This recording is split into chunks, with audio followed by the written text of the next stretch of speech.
김종인 비대위원장이 이런 말을 했어요. 보수 진영 대권 후보 딱 2명 뽑으면 오세훈이랑 한동훈이다. 다른 후보들이 경쟁에 덤벼들기 힘들 것 같다. 두 명이 이번에 정말 어려운 선거에서 이겨버렸잖아요. 이 정도를 뛰어넘을 인물이 나와야 되는 건데 두 사람이 경쟁을 하면서 에스컬레이터를 타거든요. 비슷한 구조가 김영삼, 김대중, 이명박, 박근혜 그렇게 경쟁했던 두 명이 순서대로 다 대통령이 됐어요. 한 명이면 대적이 나올 수가 있는데 지금 너무 뚜렷한 두 명이 딱 존재라고.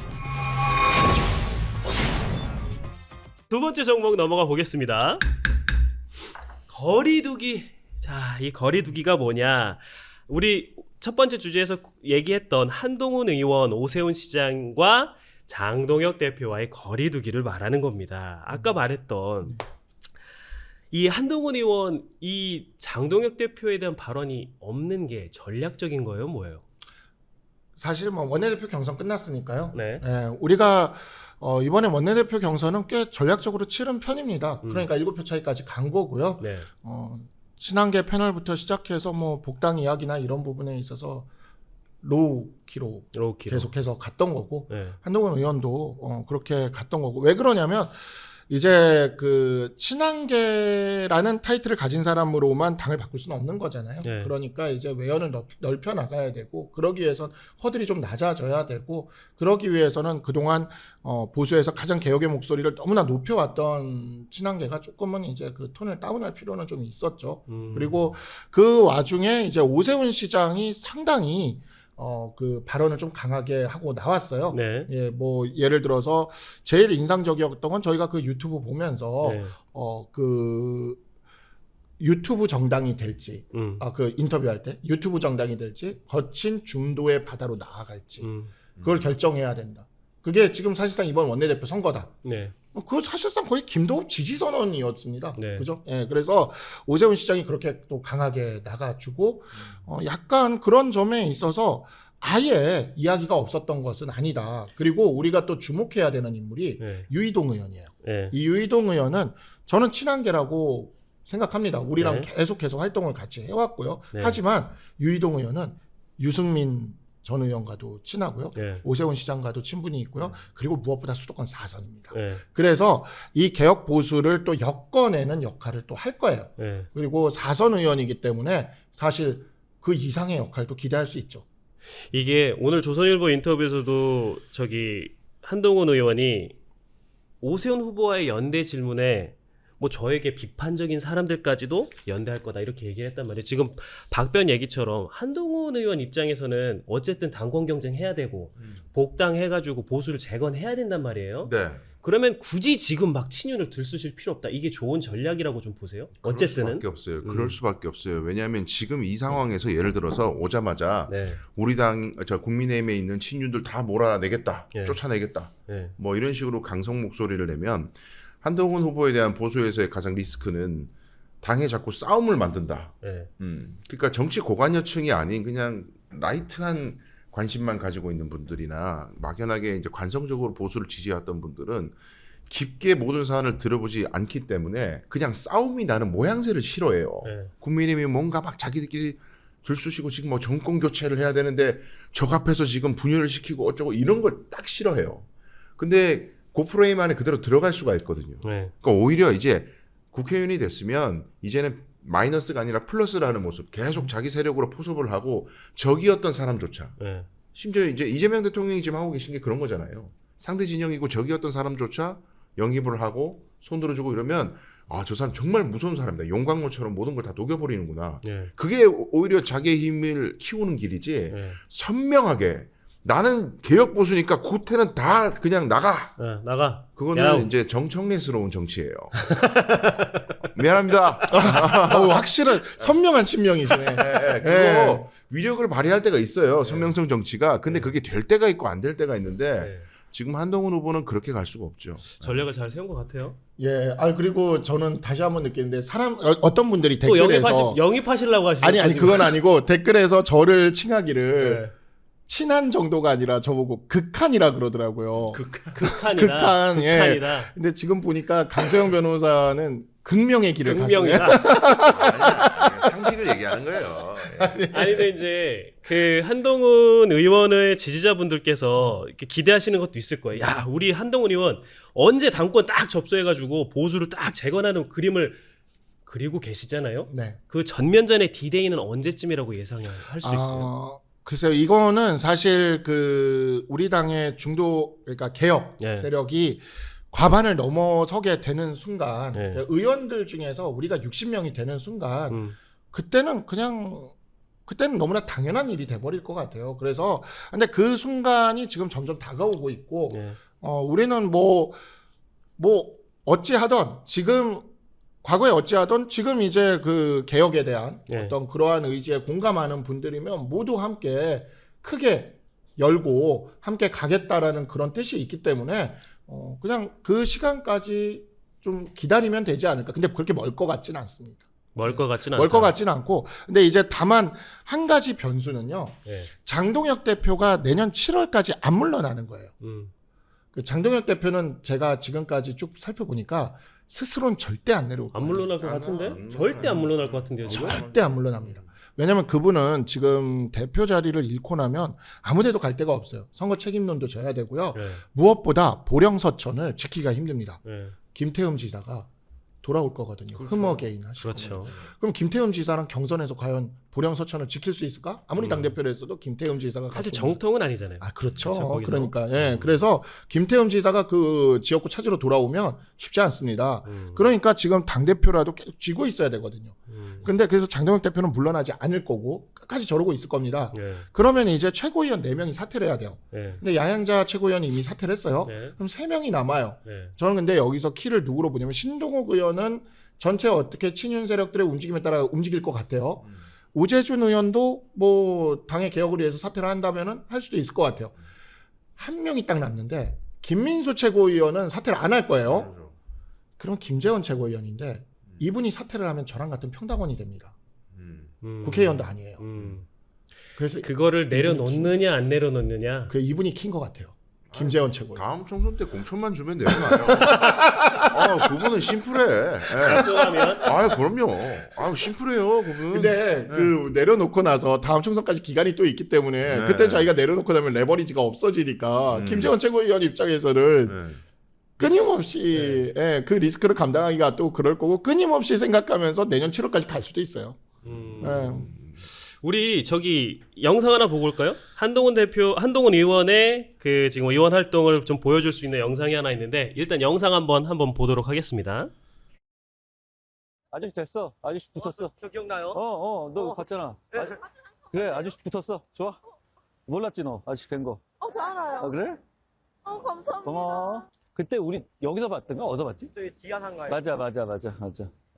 처음 보지, 나랑. 네.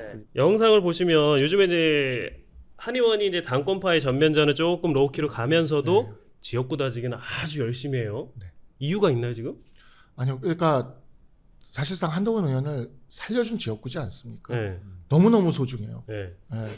정말 진짜 그동안 정치적 기반 없다고 배지 없다고 얼마나 그랬습니까? 네. 근데 지금 부산은 한동훈 의원을 3번 살려줬어요. 네. 총선 때 우리가 100석 미만으로 밀리려고 할 때 네. 마지막 낙동강 방어선 지켜주면서 100석 위로 올려온 게 부산이었고 네. 그 다음에 금정구청장 김옥균 프로젝트 가동될 때 총선보다 더 대승을 시켜줘서 당대표 자리를 유지하게 만들어줬던 게 부산이었고 네. 이번에 국회의원 배지를 달아준 게 부산이에요. 네. 너무너무 고맙죠. 그러니까 부산이라는 지역에 대한 강한 애정을 앞으로 드러낼 수밖에 없을 거고 부산을 한동훈 의원의 정치적 기반으로 이제는 확실히 가지고 가려고 할 겁니다. 그러니까 오세훈 시장은 서울, 한동훈 의원은 부산. 서울과 부산이 있으면 사실 우리나라에서 못할 게 있을까요? 이 한동훈 의원의 지금 현재 의원 활동 초반을 평가하면 좀 어떠세요? 전반적으로 이렇게 보시면? 이제 뭐 얼마 안 됐지만은요. 일단 부산에 저렇게 공을 들이는 거는 반드시 해야 될 일이에요. 왜냐하면 2년 남았습니다. 네. 임기가. 네. 2년 뒤에 총선에서 다시 출마를 해야 되는데 지역구를 옮길 수 없습니다. 네. 무조건 거기 나와야 돼요. 네. 그러면 계속 지금 스킨십을 이어갈 수밖에 없죠. 그리고 무소속이기 때문에 지금 사실 공식적으로는 당 행사나 당무가 없어요. 네.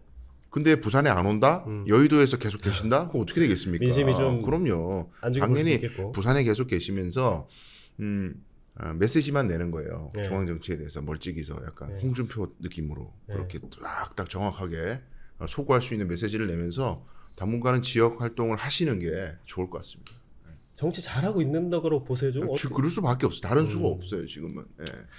예. 이 내부에 네. 한동훈 의원의 이렇게 좀 의원 활동을 이렇게 짜주는 전략가가 좀 있나요 좀?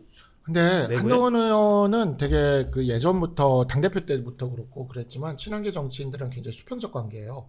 아, 굉장히 수평적 의견 교류 잘 관계라서 받으시고. 의견 교류가 굉장히 빠르고요. 네. 예를 들어서 요번에 1, 2, 3호 법안 나올 때 물론 한동훈 의원이 먼저 준비를 하고 있기는 했지만 네. 그것도 이제 우리 안에서 토론이 좀 있었어요. 그랬는데 제가 주말에 저기 올림픽공원에 갔다 왔거든요. 아, 네. 네, 그러고 나서 제가 이거는 자연 발생적인 집회고 이건 국민들의 참정권에 대한 분노 문제이기 때문에 1호 법안은 여기로 갔으면 좋겠다고 저도 의견을 낸 거죠. 네. 그리고 근데 한동훈 의원님이 또 그 의견을 받아줬고 네. 그러니까 그런 식이에요. 의견을 좀 자유롭게 내고 교류하고 회의하고 근데 그러다 보면 저도 의견 낸 거 중에 이렇게 당하는 거 많거든요. 예를 들어서 이번에 출마지 정할 때도 예를 들어서 뭐 내부에서 TK로 가야 된다, PK로 가야 된다가 의견이 나눠져 있었어요. 아, 그랬는데 네. 한동훈 의원이 그냥 부산을 선택을 한 거죠.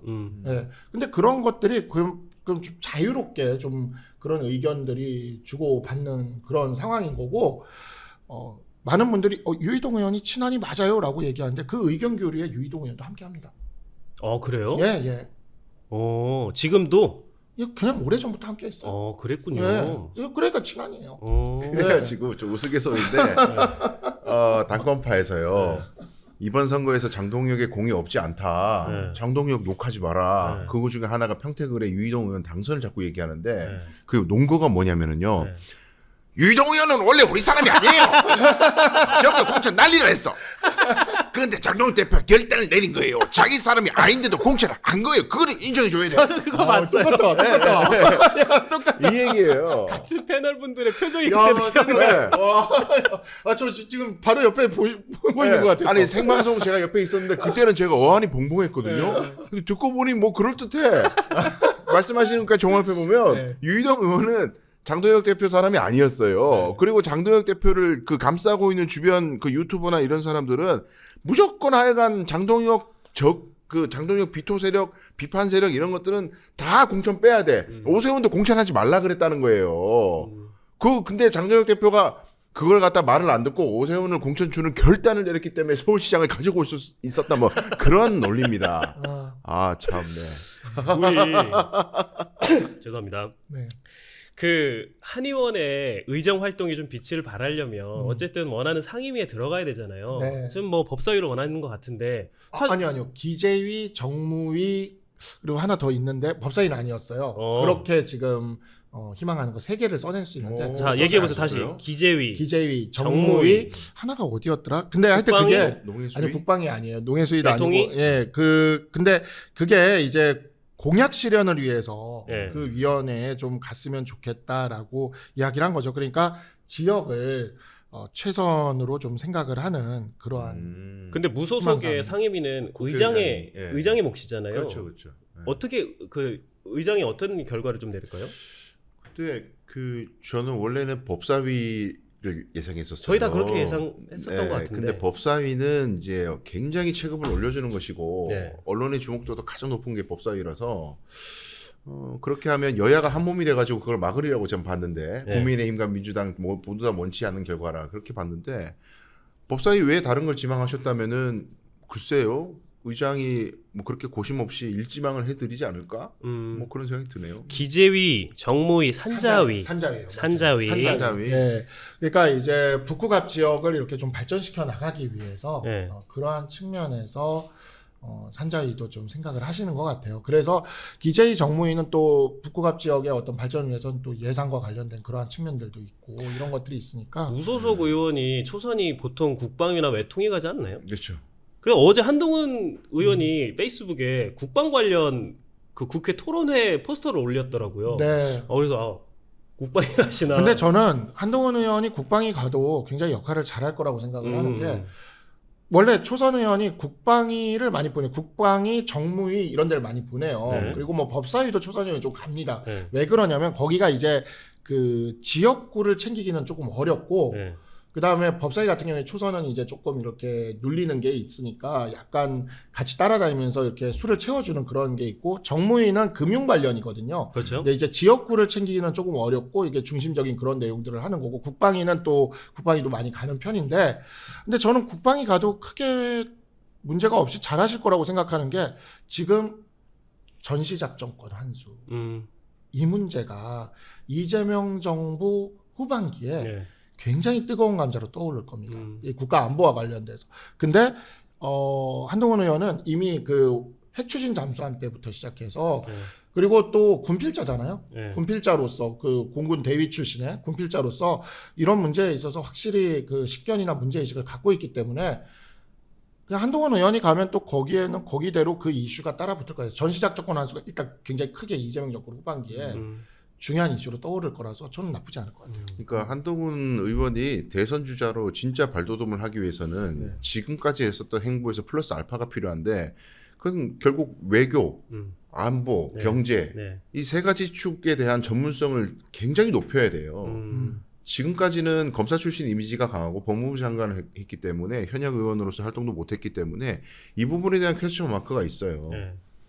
그러니까 이 부분의 전문성을 보완했다는 것을 사람들에게 드러낼 수 있는 가장 좋은 곳이 상임위 활동이거든요. 네. 상임위 활동에서 이런 경력을 가졌다는 것만으로도 여러 식견을 가졌고 외연이 확장돼 있다는 걸 줄 수 있어서 아마 전략적으로 판단하셔야 될 겁니다. 어디를 가든 소위 말하는 검사의 물을 빼는 네. 수사하고 네. 뭐 기소하고 이런 거하고는 관련 없이 나라를 이끄는 지도자로서의 이미지를 만들기 위해서 그 세 축 중 하나를 반드시 보완해야 될 거예요. 이번에 상임위 결정이 굉장히 중요하겠네요.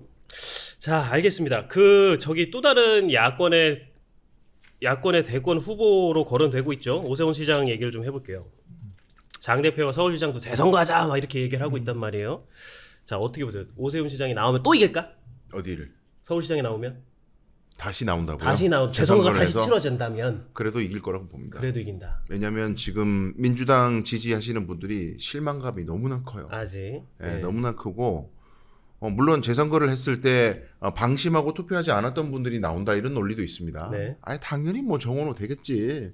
그래서 투표를 안 했다가 깜짝 놀래가지고 그분들이 다시 몰려 나와서 투표율이 대단히 높아져가지고 뒤집을 수도 있지 않겠느냐 그렇게 말씀하실 수도 있는데 근데 그런 분들이 일부 있을 수 있지만은 그보다 더 큰 건 민주당 진영에 대한 실망감 그런 것들이 훨씬 더 지금 강해서 왜냐하면 패인 분석을 막 벌써 많이 하잖아요. 네. 정원호 후보 캠프에 뭐 어떤 많이 하는 게 문제를 아니라 썼다. 너무 많이 하죠. 네, 뭐 이런 문제 저런 문제 또 거기에 당권 경쟁 문제까지 들어가가지고 뭐 친문하고 뭐 결탁하는 바람에 졌니 온갖 얘기들이 다 나오면서 이 유권자들을 더 실망케 하는 그리고 뭐 우리 민주당의 전통적 지지층이라고 할 수 있었던 중산층 네. 그리고 뭐 이제 임차인 신분으로 이제 주거를 소유하지 못하고 있고 월세나 전세로 현재 주거를 하고 있는 분들에 대한 아무런 어떤 분명한 어떤 공약이나 이런 것이 없다 비전이 없다. 네.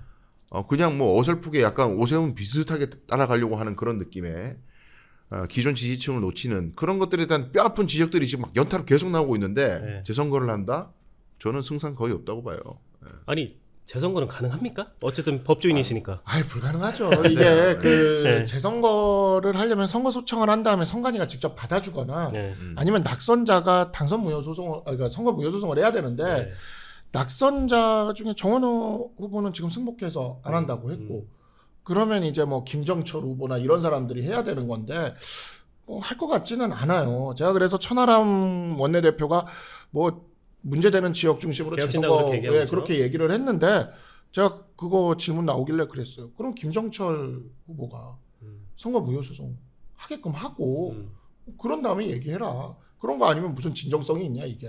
그러니까 지금 현재는 그 두 가지밖에는 제도적으로 방법이 없어요. 선거 소청해가지고 선관위가 직접 받아주거나 아니면은 선거 무효 소송을 하거나. 근데 이제 6만 표 차이로 정원호 후보가 패배하지 않았습니까? 네.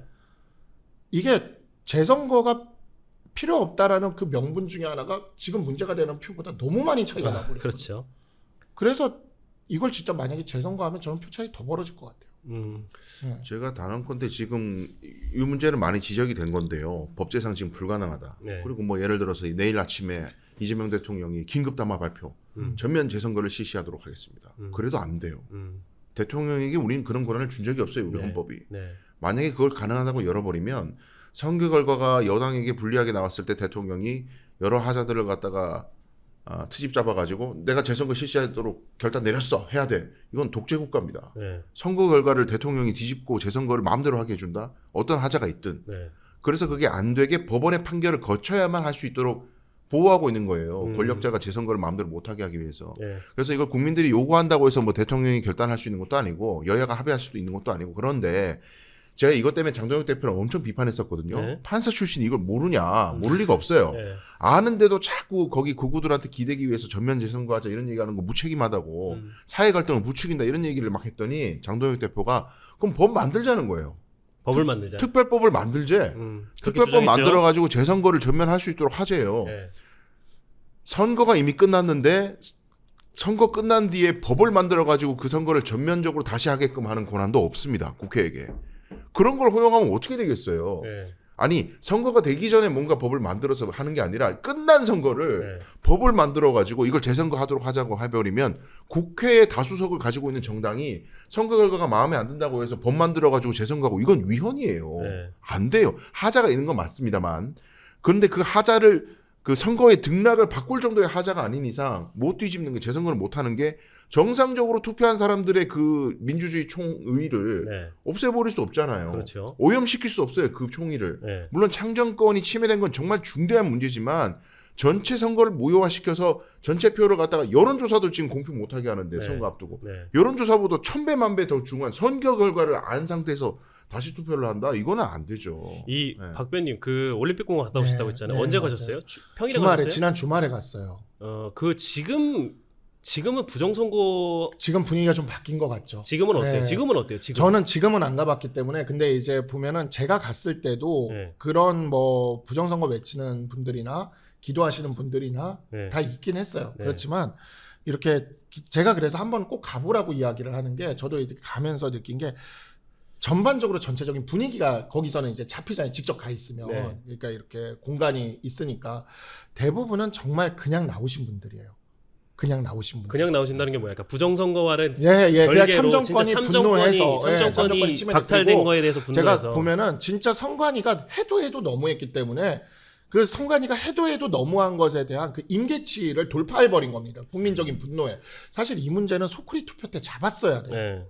근데 지금은 그 분위기가 낮하고 밤이 또 다르고요. 네. 낮에 일상 시간에는 학생들, 대학생들이나 이런 분들은 성조기 내려라. 맞아요. 성조기 든 사람 오지 마라. 네. 전한길도 싫고 황교안도 싫고 네. 우리는 그런 사람 아니다. 네. 막 싸워요. 네. 근데 성조기 든 분들이 또 막 받아치니까 막 밀려. 네. 니들은 네 마음대로 드는 거 다 드는데 왜 우리 보고 내리라고 그러냐. 우리 마음이다 임마. 성조기 드는 게 뭐 어쩌라고. 우리 마음이야. 대응이 안 돼. 그러니까 그런 거를 봐도 정치적으로 뭐 훈련되거나 어떤 조직화된 세력들이 아니에요. 네. 대학생들이. 근데 밤이 되면 네. 그 학생들이 집에 간단 말이에요. 네. 하루 종일 매여 있지 않거든요. 네. 자기 일상이 있으니까. 네.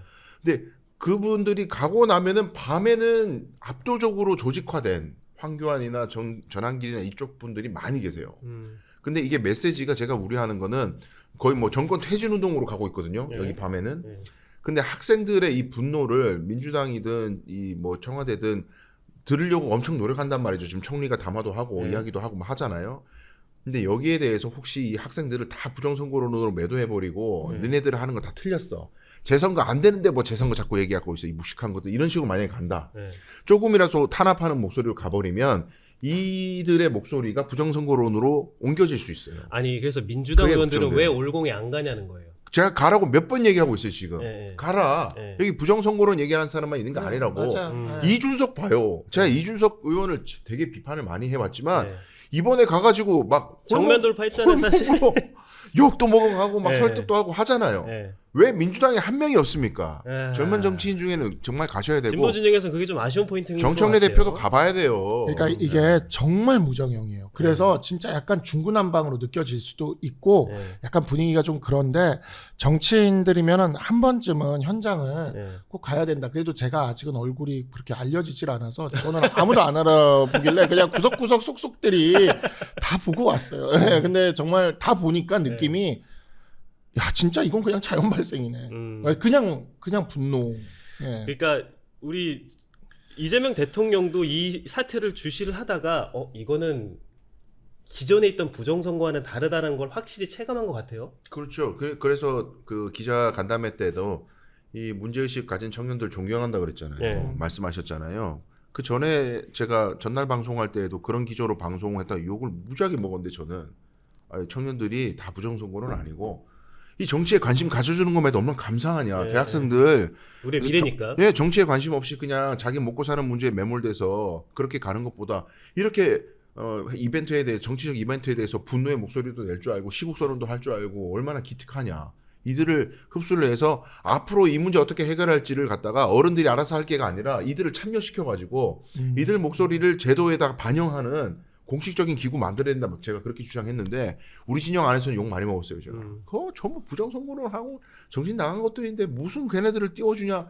그거 뭐 나쁜 짓 하는 거 못 봤냐. 제가 뭐 열거를 하지 않겠습니다만. 뭐 거기서 내세우는 구호 못 봤냐. 막 그러는데 제도권 정치 안으로 흡수를 누가 하느냐가 앞으로 이 청년 세대를 어떻게 소구하느냐. 이 승부처입니다. 안 그래도 지금 민주당이 2030이 지금 승부처죠, 승부처. 지지율을 못 국민의힘에서도 얻고 있는데요. 승부처고 맞아요. 진짜 네. 이걸 네. 어떻게 처리하느냐가. 그렇죠. 그걸 갖다가 예를 들어서 올드 버전으로 민주당 올드 버전으로 야 부정선거 뭔 줄 알아? 너희 자식들 옛날에 3.15 부정선거 알아? 이승만 때 투표함 막 바꾸고 박정희가 하던 부정선거 알아? 자식들 그런 게 부정선거야. 뭐 말도 역사도 모르고 말이야.